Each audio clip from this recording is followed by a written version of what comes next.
Hezbollah के सरबराह Hasan Nasrallah Israeli हमले में शहीद। लेबनान की मुज़ाहमती तंजीम ने शहादत की तस्दीक कर दी। हिजबुल्लाह ने नईम कासिम को आर्जी नया सरबराह मुंतखब कर लिया। नईम कासिम हिजबुल्लाह शूरा कमेटी के 3 बार रुकन रह चुके हैं। हिजबुल्लाह ने बयान में कहा कि इसराइली फौज ने जनूबी लेबनान में इमारत को निशाना बनाया था जिसमें हसन नसरुल्लाह शहीद हो गए। इसराइल के खिलाफ जंग जारी रहेगी। सेहूनी फोर्सेस के खिलाफ मुजाहिमत मजीद शिद्दत इख्तियार कर गई। अरब मीडिया के मुताबिक हमले में हसन नसरुल्लाह की बेटी जैनब और 2 कमांडर्स भी शहीद हुए। मजमूई तौर पर 8 अफराद शहीद और 91 जख्मी हुए। गुज़िश्ता रोज हिजबुल्लाह के हेडक्वार्टर पर ताकतवर मिसाइलों से हमला किया गया था। अलबुर्ज इमारत पर 15 मिसाइल दागे गए। 6 इमारतें मलबे का ढेर बन गई। हमास का कहना है कि हसन नसरुल्लाह की शहादत तहरीक को तक़वियत देगी। सेहूनी फौज को इस शहादत की भारी कीमत चुकाना होगी।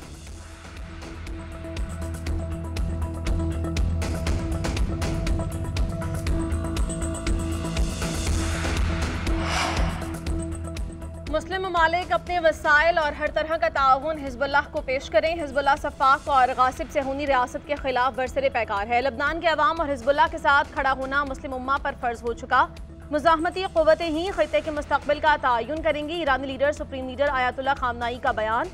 कहा, हिजबुल्लाह इससे कबल भी सेहूनी पेशकदमी नाकाम बना चुकी है। आज एक बार फिर हम फासिक और बददियानत दुश्मन को नाकाम बनाने को तैयार हैं। सेहूनी मुजरिमों को समझ लेना चाहिए कि वो हिजबुल्लाह के ढांचे को नुकसान नहीं पहुंचा सकते। ईरानी वज़ीर ख़ारिजा अब्बास इराक़ची ने कहा, ईरान हर सूरत लबनान और मुज़ाहमत का साथ देगा। हिजबुल्लाह के पास कायदाना सलाहियतों वाले बहुत कमांडर्स हैं। हसन नसरुल्लाह के बाद भी मुतबादिल क़यादत तहरीक चलाने के लिए तैयार है। ईरान की नेशनल सिक्योरिटी काउंसिल का अहम इजलास आज तलब कर लिया गया।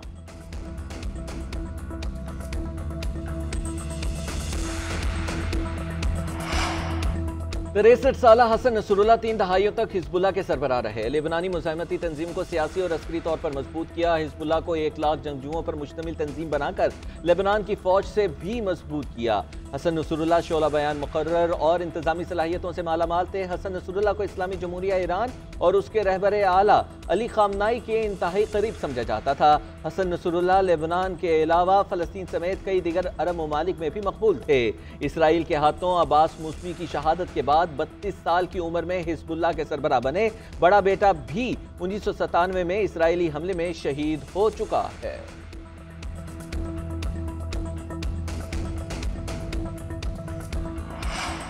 हमले में कोई शराकत या उसका इल्म नहीं था। अमरीकी सदर जो बाइडन का इसराइल का दिफा करने का ऐलान। कहा, पेंटागन इसराइली हिमायत के लिए मौजूद अफवाज की जंगी तैयारियों को यकीनी बनाए। बाइडन ने पेंटागन को 40,000 से ज्यादा अमरीकी फौजियों को अलर्ट रखने का हुक्म जारी कर दिया।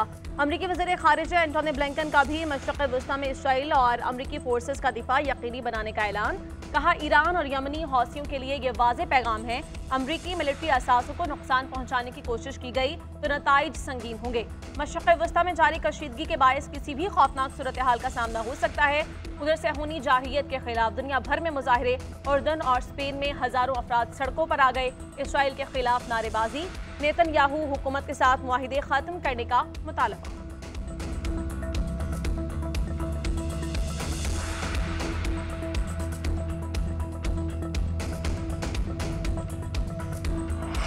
लेबनान में इसराइली जारहियत से खित्ते में बड़ी जंग का खतरा बढ़ गया। इसराइली फोर्सेस के मजालिम से दुनिया के निज़ाम को दरपेश चैलेंजेस संगीन हैं। हमें नए वर्ल्ड ऑर्डर गूंज सुनाई दे रही है। वज़ीर आज़म शहबाज शरीफ की सेहूनी जारहियत की मजम्मत। कहा, इसराइली नस्ल कुशी कर रहा है और दुनिया खामोश तमाशाई बना हुआ है। फ़लस्तीनी बच्चे जिंदा दफन हो रहे हैं। यूएन करारदादों पर अमल दरामद में नाकामी ने मशरिक़ वस्ता को मजीद खतरात से दोचार कर दिया। सिर्फ मजम्मत ही काफ़ी नहीं, खूनरेज़ी को रोकना होगा। फ़लस्तीनी रियासत कायम की जाए जिसका दारुल हुकूमत बैतुल मक़दस हो।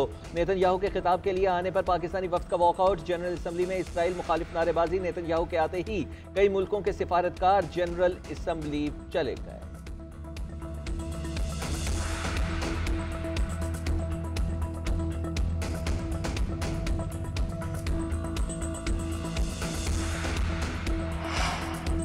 वज़ीर आज़म शहबाज शरीफ की न्यूयॉर्क में अमरीकी सदर जो बाइडन से मुलाकात। दो तरफ़ा ताल्लुकात और खित्ते की सूरत हाल पर बातचीत की गई। वज़ीर आज़म की अमरीकी सदर से मुलाकात सदारती इशाइये के मौके पर हुई। मुलाकात में खित्ते और आलमी उमूर पर तबादला ख्याल किया गया। शहबाज शरीफ अमरीका का दौरा मुकम्मल करके बरतानिया पहुँच चुके हैं। ज़राए के मुताबिक वो लंदन में 3 से 4 रोज़ क़याम करेंगे।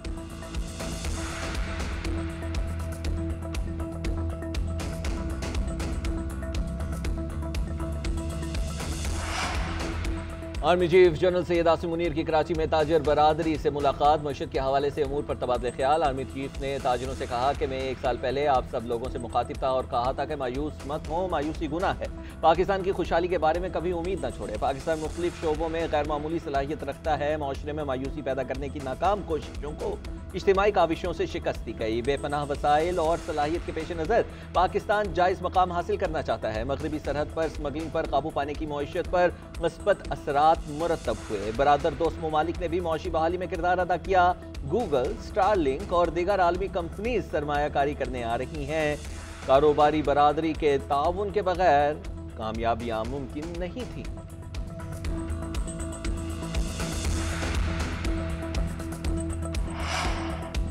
चंद कामयाबियों के बावजूद पाकिस्तान नाजुक सूरत हाल से निकल नहीं पाएगा। पाकिस्तान को मुतवाज़िन इस्लाहात का अमल जारी रखना होगा। पाकिस्तान के लिए कर्ज मंजूरी के बाद IMF का एलामिया जारी। एलामिया में कहा गया है कि मरबूत इक़दाम के जरिए मुस्तहकम शरह नमू को यकीनी बनाना होगा। बैरूनी तिजारत में करंट अकाउंट खसारे से बचना भी जरूरी करार। IMF ने करार दिया कि महसूलात का बहरान अभी टल नहीं सका। इंतहाई जरूरी अखराजात के उसूल पर अमल पैरा होना चाहिए। मालियाती इस्तेहकाम के खिलाफ कोई अमल नहीं किया जाएगा। तरक्याती अखराजात के लिए फंड्स यकीनी बनाना होंगे। IMF मिशन के चीफ नेथन पोर्टर ने कहा कि पाकिस्तान में मुआशी इस्तेहकाम की खुशाइन वापसी हुई। तरक्की दोबारा शुरू हो गई। अफरात ज़र में कमी आई है। ज़र मुबादला की शरह मुस्तहकम है और गैर मुल्की ज़खायर दुगने से ज़ायद हो गए।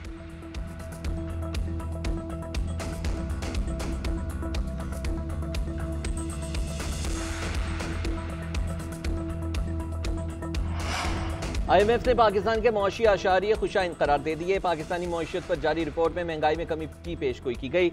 रिपोर्ट के मुताबिक महंगाई की औसत शरह 9.5% रहने का इम्कान है। बेरोजगारी 8% से कम होकर 7.5% पर आने का तखमीना।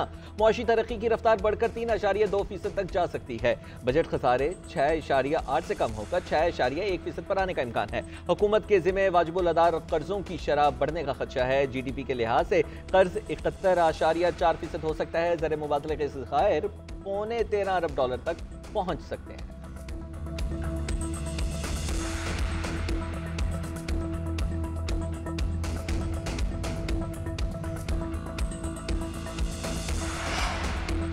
सदर नून लीग नवाज शरीफ के साथ जापानी सफीर की मुलाकात। वज़ीर आला पंजाब मरियम नवाज की भी मुलाकात में शिरकत। बाहमी दिलचस्पी के उमूर और दो तरफा ताल्लुकात के फ़रोग़ पर गुफ्तगू। मुख्तलिफ शोबों में ताआवुन बढ़ाने पर तबादला ख्याल किया गया। नवाज शरीफ ने कहा जापान के साथ बेहतरीन ताल्लुकात को मज़ीद वसअत देना चाहते हैं। वज़ीर आला मरियम नवाज ने कहा पाकिस्तान और जापान के माबैन दो तरफा तिजारती हजम भी बढ़ाने के लिए दिलचस्पी रखते हैं। तालीम, सेहत और शहरी सहूलियात की बेहतरी में जापान का पंजाब हुकूमत से ताआवुन लायक़ तहसीन है। सरमायाकारी के लिए साजगार माहौल में मराहत दे रहे हैं। जापानी सफ़ीर का भी ताल्लुकात के मज़ीद फ़रोग़ की ख्वाहिश का इजहार।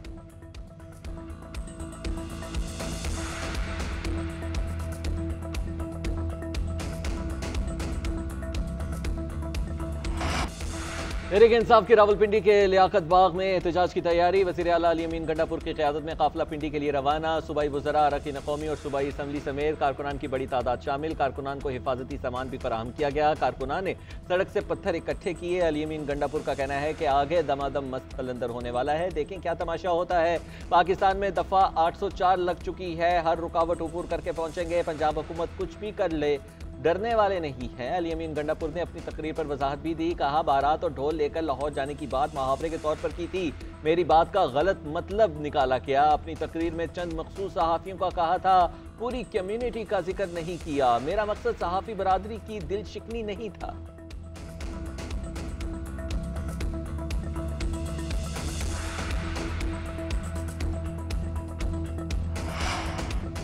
तहरीक इंसाफ के एहतजाज को रोकने के लिए रावलपिंडी और इस्लामाबाद के रास्ते बंद। रावलपिंडी 25 और इस्लामाबाद 9 मकामात से मुकम्मल सील। मरी रोड, फैजाबाद समेत दीगर मकामात पर कंटेनर्स लगा दिए गए। तमाम रास्तों को कंटेनर्स, डंपर्स, ट्रक, खारदार तारे लगाकर बंद किया गया।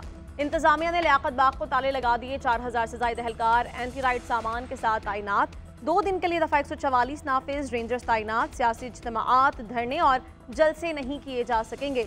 अमन अमान के तहफ़्फ़ुज़ के लिए इक़दाम। मेट्रो बस सर्विस बंद। अमन अमान खराब करने वाले अफराद की फौरी गिरफ्तारी अमल में लाई जाएगी।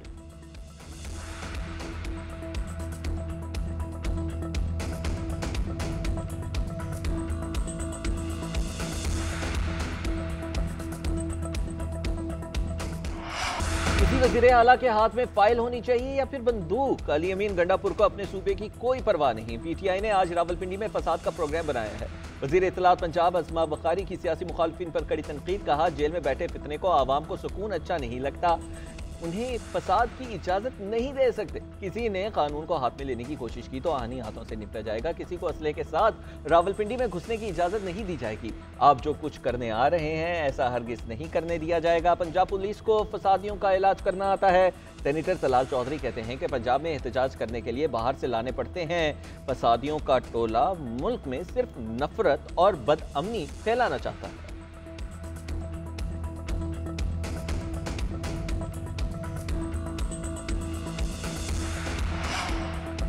बानी पीटीआई की रिहाई का फैसला कुन मारका शुरू हो चुका है। वजीर आला अली अमीन गंडापुर की सरबराही में अजीमुशान काफिला एहतजाज में शिरकत करे। पुरअमन एहतजाज रिकॉर्ड करवाने जा रहे हैं। मरियम नवाज पुलिस गर्दी से रोकें।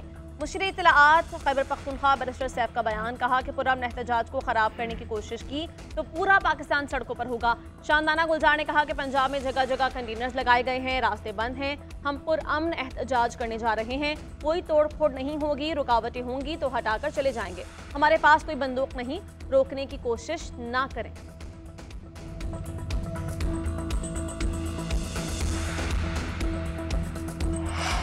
बानी पीटीआई और बिशरा बीबी के खिलाफ तोशाखाना 2 केस की समाअत फिर बगैर कार्रवाई की मुलतवी। समाअत एफआईए प्रोसिक्यूटर्स और वकला सफाई की अदम हाजिरी के बायस मुलतवी की गई। मुआविन वकील एफआईए ने कहा कि रास्ते बंद हैं जिसके बायस वकला अदालत हाजिर नहीं हो सके। वकील सफाई ने कहा कि दरखास्त जमानतों पर बिला जवाज ताखीर समझ से बाहर है।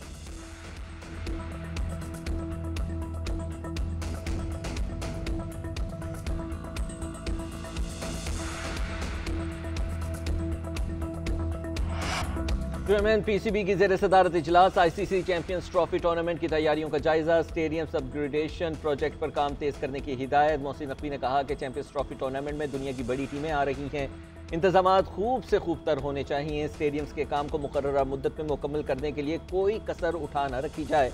चैंपियंस कप में फैसलाबाद के शायकीन का जोश खरोश काबिल सताइश है। फैसलाबाद में PSL मैच कराने का भी जायजा लेंगे।